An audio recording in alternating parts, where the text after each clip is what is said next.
Hey everybody, we are joined today by two of the stars from Reservation Dogs, Li'l Mike and FunnyBone. They are here. They were Mose and Miko on Res Dogs, and really kind of a breakout role for you two.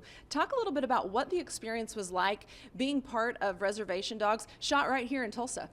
Oh yes, Oh man, it was great. it was a blessing and an answer prayer because, like we were saying, COVID shut all our tours down, so we needed another gig to pay the rent, and acting was the next best thing. So, had you acted before, and what was it like to be on the set of a show and a series like Reservation Dogs? So our first acting gig was a commercial, and then the next one was like a movie, but it was like independent movie. We didn't have no lines or nothing, so I mean we just And- did our thing and got out. Music videos, but the funny thing is, on Res Dogs, we learn the script like we do with lyrics, and when we get on set, they changed it, and they didn't tell us until we got on set, and so we're like, oh crap.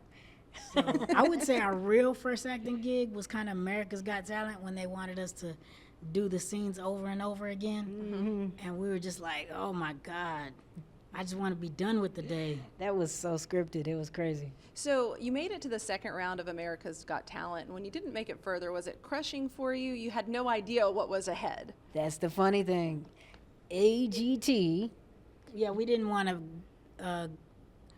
to be locked under their contract, so it was just like a bad in record Vegas deal. we got ourselves kicked off. We did everything too. We like when they were filming us, we had like our drinks, not the Snapples, and they kept saying, "Put that down. You can't show that on the camera." And we're like, "Yeah, well, don't film us." So you tried to get yourself off. Yeah, because the second round. if you go to the live rounds, they own you for 15 years. And the deal is not good. Well, and it really, I mean, in the end, looking back, it worked out. Oh yeah, For the better, definitely, right? Yeah. We just wanted the international debut, and that's all we really needed, and take this thing for ourselves. So what was it like your time in Tulsa? Had you all spent a lot of time in Tulsa before the filming of Res Dogs? Yeah, we come in and out of Tulsa before, but like we've never been here that long. So like finding all the great food spots was nice. But We did film something that's on Hulu up here, aside from Res Dogs. It was called Searching for Soul Food. We're on episode 2 on Hulu. And trust me, you'll love Did that. you find it? oh yes, it's a restaurant called Native, and oh man, it was so Amazing. good. I've had some of their catering, so I can agree with Serious? you. It's good stuff. Okay. Yeah, You absolutely. know. It's so cool. You all are members of the Pawnee tribe, and you were part of this show that had an all-indigenous cast and really groundbreaking for Native American people. What does it mean to you to be part of something so special? Ooh, I mean, it. At the time we were filming it, we knew that Indian country would be like, oh, this is the next big native movie or series or whatever. And when it came out and how big a response it got, we were surprised. From many cultures around the world, they related to it. What Like- is it that resonated, do you think, with people?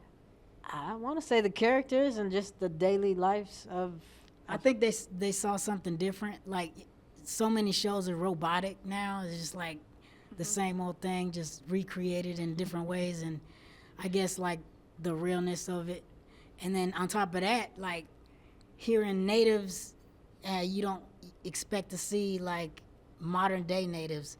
And so now people are seeing modern day natives, and they're like, oh, okay. I thought it was like teepees and feathers and stuff like that.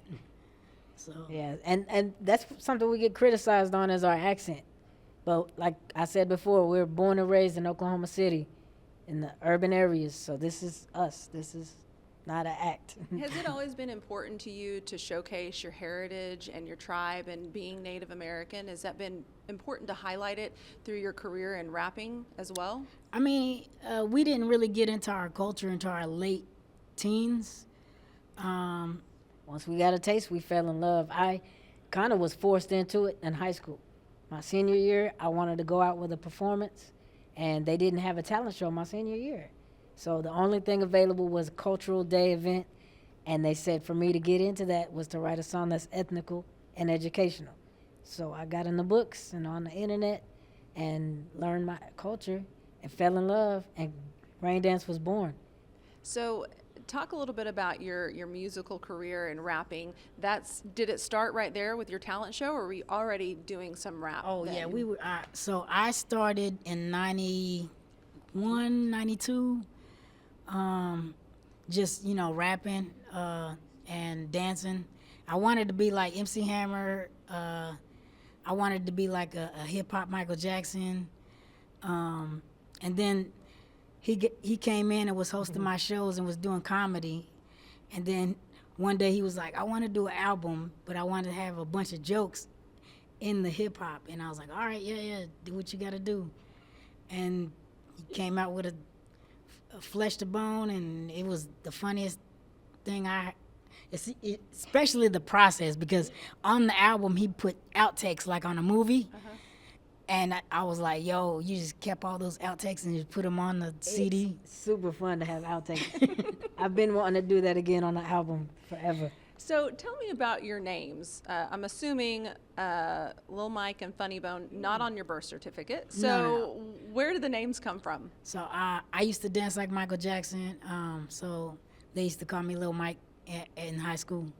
And Funny Bone is kind of during the Bone Thugs era when I grew into my rap character. And so I just took my characteristic, funny, added the bone, turned it into an acronym. It stands for Fully United, New Nourished Young Brother of Noble Essence. That's a mouthful. Yes.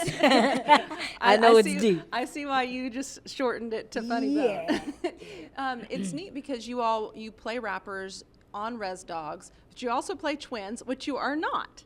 Nah, 5 years apart. And the whole twin thing is funny because we started to notice, like, people say, oh, y'all look the same. Are y'all twins? And people would, like, be interested in our music a little bit more just because they feel like twins have superpowers or something like that. And so we're like, yeah, let's play with it. Let's just dress the same all the time. And all our brothers and sisters, they're all average height. It's just me and him. There's a brother in between us that's average height. Everybody's.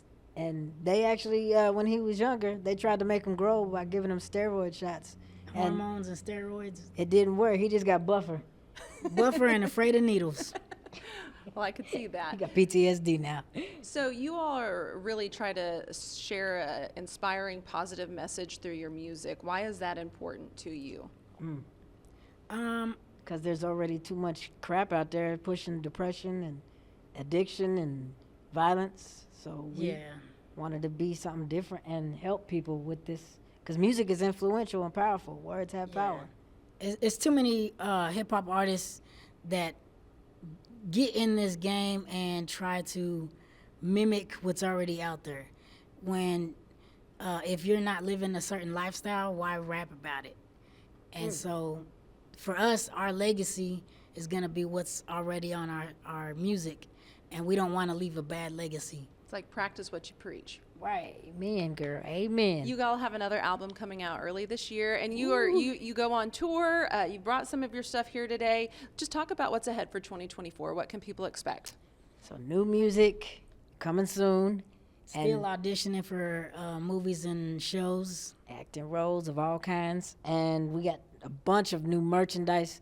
We have T-shirts and jackets. We got leggings for the ladies. Yeah, we got all kinds of merchandise. It's amazing.